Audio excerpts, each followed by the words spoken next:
Assalamualaikum warahmatullahi wabarakatuh, sahabatku. Semakin banyak saya membuat konten dan semakin banyak pula saya berbicara, dan itu memungkinkan semakin besar juga saya melakukan kesalahan, baik yang disengaja maupun yang tidak disengaja. Nah, untuk itu saya mohon maaf yang sebesar-besarnya kepada sahabatku semuanya. Nah, pada kesempatan kali ini saya masih mengangkat topik tentang sekolah rongsok, dan ini adalah bagian yang ke-22 ya.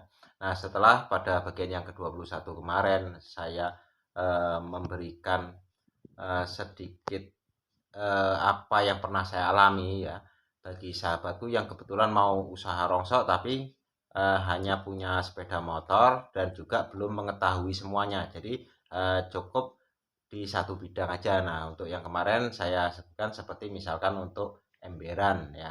Nah, untuk saat ini ya, untuk yang kesempatan kali ini ya, ini kalau sekarang posisinya atau kondisinya sahabatku kebetulan punya eh, roda 4 atau mobil, baik itu pick up ataupun itu mobil truk engkel ataupun truk double ya.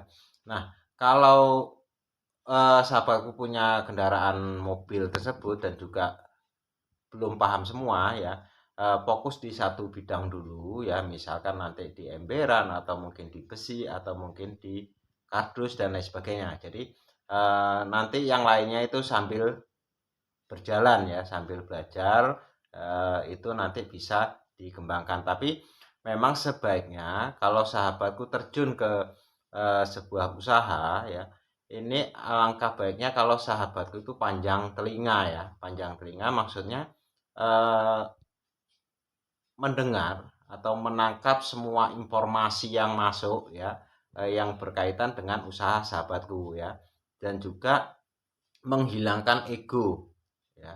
Jadi jangan karena kita memiliki usaha misalkan rongsok, terus ada kawan juga punya rongsok, nah merasa kita itu beripal ya, bersaing dengan mereka, sehingga kita mementingkan diri kita pribadi, kalau bisa kita yang hidup sementara yang lainnya enggak. Itu jangan sampai seperti itu. Jadi kalau bisa yang lainnya pun sering kita datangi, sering kita ngobrol, tukar informasi dan lain sebagainya. Karena begini, walaupun sahabatku misalkan fokus di satu bidang, misalkan sahabatku fokus di emberan ya, terus saat ngambil emberan itu di pengepul atau di lapak ya, kebetulan di situ ada barang lain, misalkan ada kertas atau ada besi atau ya barang yang lainnya ya.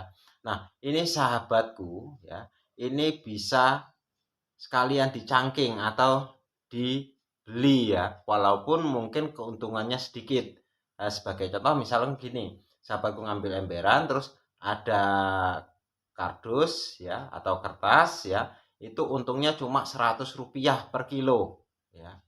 Ini kalau saya menyarankan ini sebaiknya dicangking atau dibawa, karena begini, sahabatku nggak bawa kardus itu pun ya, biaya operasionalnya sudah sama, misalnya untuk bensin dan lain sebagainya sudah sama. Nah, dengan membawa kardus itu pun itu sama ya, jadi lebih baik itu dibawa ya. Nah, seperti yang saya katakan tadi ya, kita untuk apa, bersahabat dengan teman-teman sesama pengepul nanti bisa untuk barter. Jadi misalkan kita khusus main emberan, terus ada kawan ya kebetulan main kertas ya. Nah, kita bawakan barang itu, kita antar ke tempat kawan ya dengan untung Rp100, tapi kita juga ada keuntungan yang lain ya karena barter. Ya, otomatis kita nanti akan mendapatkan emberan dari kawan yang kita anterin kardus tersebut ya.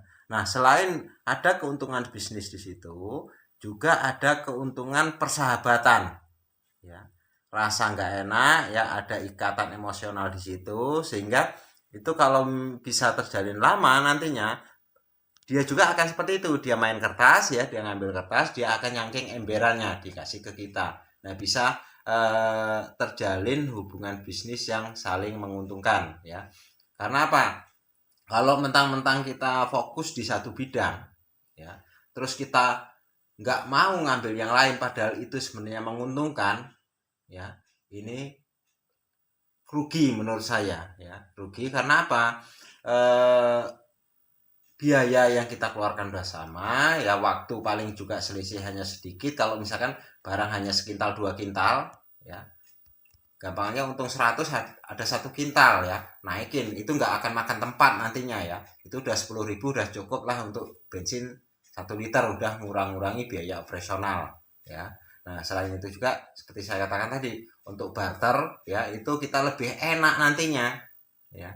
Untuk rundingan lapak ke lapak lain itu, kalau kita sambil bawa barang ya itu akan lebih enak. Karena itu pernah saya alami dulu ya. Misalkan kita jual nih, anggaplah kita jual botol aqua ya, kirim botol aqua ke situ, terus kita ngeliat, wah ini ada botol beling, ini saya punya channel botol beling yang harganya agak sedikit lebih bagus. Saya tanya, belingnya biasanya diambil siapa? Diambil si A misalnya, seperti itu. Nah harganya berapa? Nah kalau kita masuk, udah kasih saya ya, ya udah ambil aja. Ada juga kawan yang udah ya, yang bisa kira-kira menguntungkan buat kamu, ambil aja nggak apa-apa. Nah seperti itu, karena memang kita sudah terjalin ikatan yang cukup lama ya dengan rekan kita sesama pengepul ya.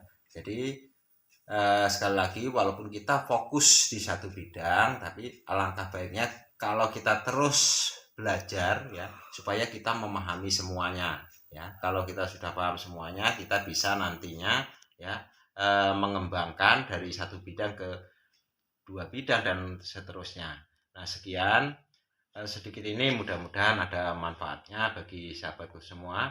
Dan mohon maaf ini sekali lagi kalau untuk sahabatku yang nanya nomor yang bisa dihubungi, memang nggak ada ya, nggak ada yang nomor bisa dihubungi. Jadi kalau misalkan ada hal-hal yang perlu ditanyakan dan kaitannya dengan topik yang saya bahas, silakan bisa ditanyakan di kolom komentar.